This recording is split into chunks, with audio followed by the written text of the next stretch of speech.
I wanted to figure out who I was. Actually, Steve Jobs' biological parents discarded him. Very crazy.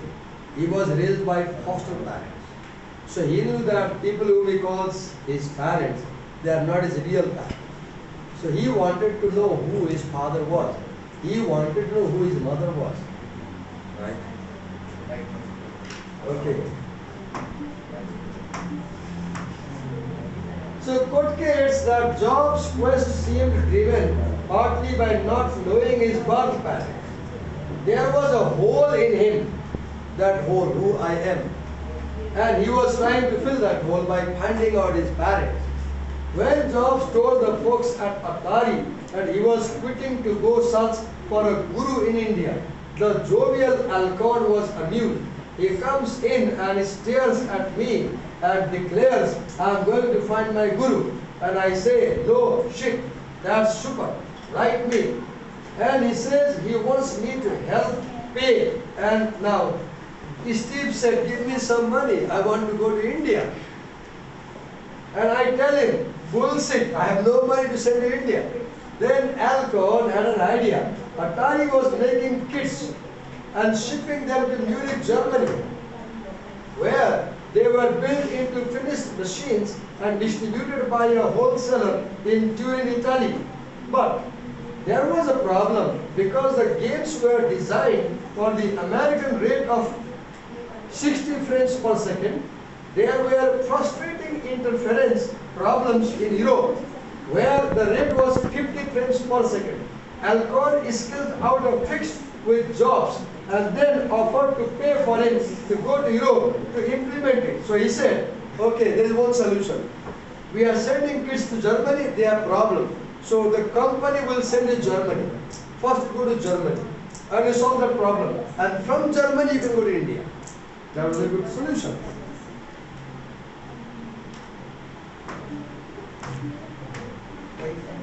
And then offered to pay for him to go to Europe to implement it. It has got to be cheaper to get to India from Germany. He said, Jobs agreed. So Alcon sent him on his way with the exhortation, say hi to your guru for me. Jobs spent a few days in Germany, Munich, where he solved the interference problem. But in the process, he flummoxed the dark-suited German managers. They complained to Alcon that he dressed and he smelled like a bum and behaved rudely. He looked hippie, he was a hippie. So because of his body smell and dress, nobody liked it. I said, did he solve the problem? And they said, yeah. I said, if you got any more problems, you just call me. I got more guys just like him. They said, no, we will take care of it next time. We don't need guys, hippie guys like him. For his part, Jobs was upset that the Germans kept trying to feed him meat and potatoes. He was a very stern vegetarian. They don't even have a word for vegetarian. He complained incorrectly in a phone call to Alcon.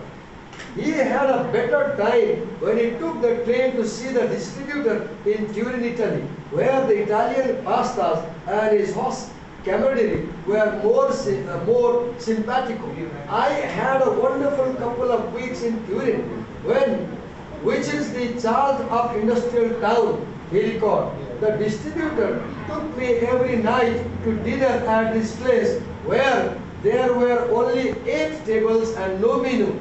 You would just tell them what you wanted and they would make it for you. One of the tables was reserved for chairman of Fiat car company.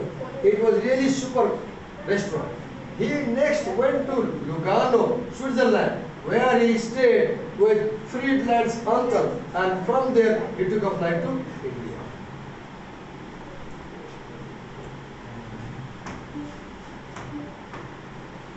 When he got off the plane in New Delhi, he felt waves of heat rising from the tarmac, even though it was only April. This is April, it's too hot. He had been given the name of a hotel, but it was full. So he went to one his taxi driver insisted was good. I'm sure he was getting some bakshish, commission. Because he took me to this complete dive Jobs asked the owner whether the water was filtered and foolishly believed the answer. I got dysentery, diarrhea pretty fast. I was sick, a really high fever. I dropped from 160 pounds to 120 pounds in about a week. Once he got healthy enough to move, he decided that he needed to get out of Delhi. So he headed to the town of Haridwar in Western India, near the shores of the Ganges, which was having a festival known as Kumbh Mela. Kumbh Mela is a mela where Rishi Munis and Sadhus come. It is held once in 12 years in Allahabad and Haridwar. More than 10 million people poured into the town that usually contained fewer than 100,000 residents. There were holy men all around, tents with this teacher and that teacher Akhada, Guru. There were people riding elephants, you name it. I was there for a few days, but I decided that I needed to go out of there too. He went by train and bus to a village near Nainital in Uttarakhand, in the foothills of the Himalayas. That was where Neem Karoli Baba lived or had lived. By the time Jobs got Nainital, he was no longer alive, at least in the same incarnation. The Baba was not alive. Jobs rented a room with a mattress on the floor from a family who helped him recuperate by feeding him vegetarian meals. There was a copy there of Autobiography of Yogi in English that a previous traveler had left, and I read it. An autobiography of a yogi is a very famous and controversial autobiography written by Yogananda. Yogananda was the pupil of Swami Yukteswar. Yogananda was the pupil of Swami Yukteswar, and Yogananda was sent to America by Yukteswar to spread Eastern philosophy, and he founded Yogada Satsanga Society. If you Google Yogada Satsanga Society, and he invented something called Kriya Yoga. It's a wonderful book. If you read, you'll be mesmerized.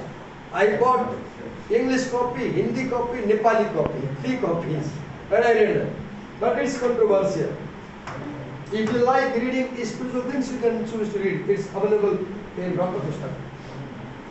In English, that a previous I left, and I read it several times because there was not a lot to do, and I walked around from village to village and recovered from my dysentery.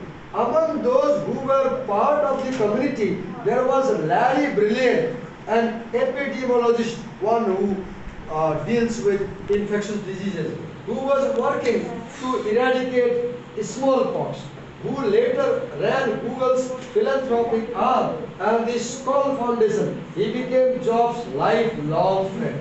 Note down, Larry Brilliant became Steve Jobs' lifelong friend. Note down.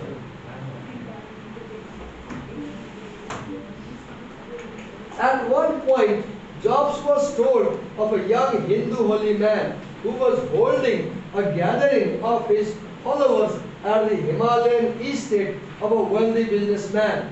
It was a chance to meet a spiritual being and hang out with his followers, but it was also a chance to have a good meal. He had no money, so he looked for places to find food. I could smell the food as we got near, and I was very hungry. As Jobs was eating, the holy man, who was not much older than Jobs, picked him out of the crowd, pointed at him, and began laughing maniacally. He came running over and grabbed me and made a tooting sound and said, "You are just like a baby," recalled Jobs. I was not relishing this attention. Taking Jobs by the hand, he led him out of the worshipful crowd and walked him up to a hill where there was a well and a small pond. We sit down and he pulls out this straight razor. I am thinking he is a nutcase and begin to worry. Then he pulls out a bar of soap. I had long hair at the time, and he lathered up my hair and shaved my head. He told me that he was saving my health. Daniel Kotke arrived in India at the beginning of the summer, and Jobs went back to New Delhi to meet him. They wandered mainly by bus, rather aimlessly. By this point, Jobs was no longer trying to find a guru who could impart wisdom, but instead he was seeking enlightenment. Note it down, very important thing. Steve Jobs had that spiritual desire. Through ascetic experience, asceticism is, ascetic means giving up the material desires, deprivation and simplicity. He was not able to achieve inner calm. Why? Because his question was, who I am, who is my father, who is my mother. Kotke remembers him getting into a furious shouting match with a Hindu woman in a village marketplace who Jobs alleged had been watering down the milk she was selling them. Look, Steve Jobs saw a woman putting water in milk. Steve Jobs was very honest. He said, what are you doing? And he shouted at the lady, why are you putting water in the milk?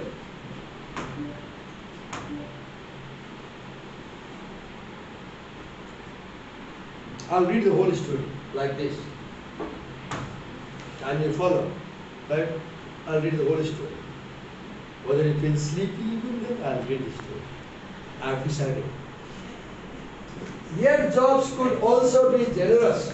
When they go to the town of Manali, you know Manali, very famous film shooting area. Kotke's sleeping bag was stolen with his traveler's checks in it. Steve covered my food. Look how helpful he was. Covered my food expenses and bus ticket back to Delhi. Kotke record. He also gave Kotke the rest of his own money. Oh God. He had only $100. He gave all money to Kotke. How kind. Look how great he was. He had only 100 rupees. He gave it.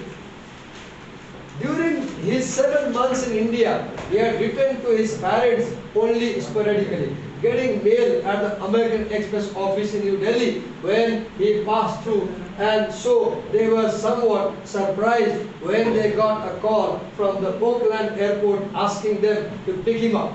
They immediately drove up from Los Altos. My head, now he comes back home. My head had been shaved. I was wearing Indian cotton robes. Look, he comes back home. How? Shaved head and wearing, what do you call this? Bhagava. The red color that sadhus wear, dress. Indian cotton robes. And my skin had turned a deep chocolate brown, red from the sun, he recalled.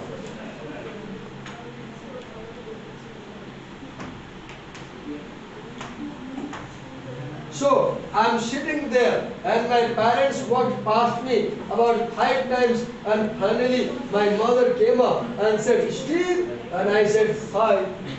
They were not real mother, not biological mother. They took him back home where he continued trying to find himself. Look, trying to find himself because he didn't have his real parents.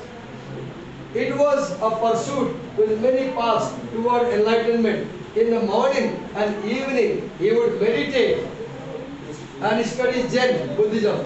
And in between, he would drop into audit physics or engineering courses at Stanford University. Now, the next section. Atari, India, search.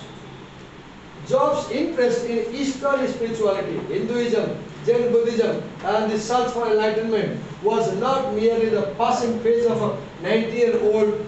How old was he? When all this happened, how old was he? 19. And at 19, look what you are doing. At 19, you depend on your parents. At 19, you came out around the world. Throughout his life, he would seek to follow many of the basic precepts of Eastern religions, such as the emphasis on experiential pragya. Pragya means knowledge earned by experience. Knowledge earned by experience. He focused on that. Wisdom or cognitive understanding that is intuitively experienced through concentration of the mind. What is intuitive? Intuitive is something that comes by birth. that is not trained, that is not learned. Years later, sitting in his Palo Alto garden, he reflected on the lasting influence of his trip to India. So his trip to India had lasting impact on his life. And this is how he describes the impact of travel to India. Steve Jobs writes, coming back to America was for me much more of a cultural shock. He was shocked to come back to America than going to India. The people in Indian countryside don't use their intellect like we do. They use their intuition. See, please understand. Intellect versus intuition. Intellect is something you learn from outside. Intuition is something you have by birth. And Steve Jobs believed in intuition, not intellect. You get intelligence by training and reading. You get intuition by birth, by meditation. Instead, and their intuition is far more developed than in the rest of the world. Intuition is a very powerful thing, more powerful than intellect, in my opinion, Steve Jobs writes. That has had a big impact on my work. Western rational thought, please mark it. What is rational thought? Reasoning. Western rational thought is not an innate human characteristic. It is learned, and it is a great achievement of Western civilization.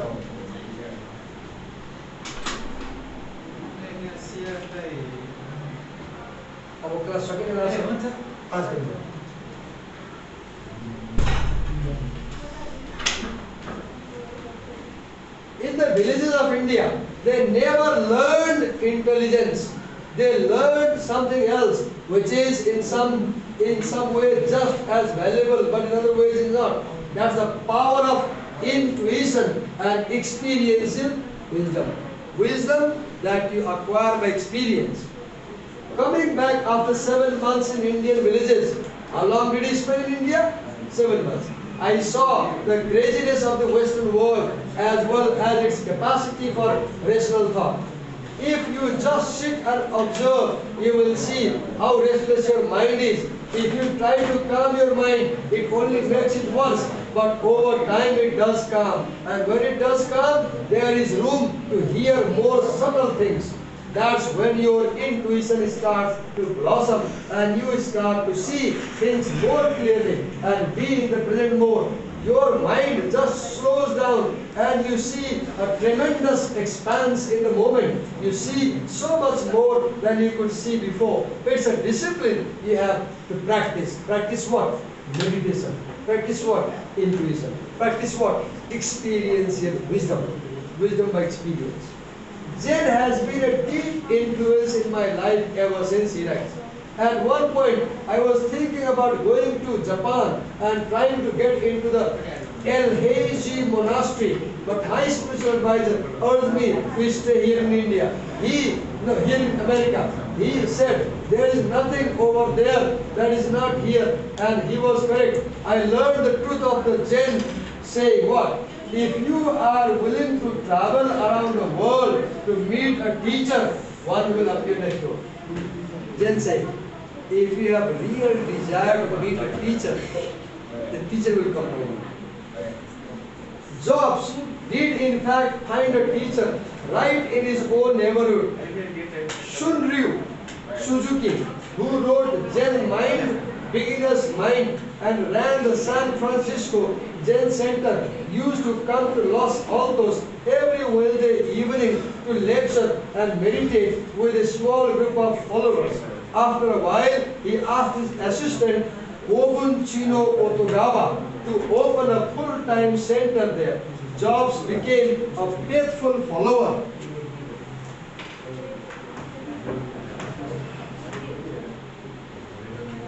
Along with his occasional girlfriend, Christian Brenner, remember, Steve Jobs' girlfriend, and Daniel Kotke and Elizabeth Holmes. He also began to go by himself on retreats to the Sajara Zen Center, a monastery near Carmel where Kobun also taught. I'll stop here. or will continue with some class? We'll read this.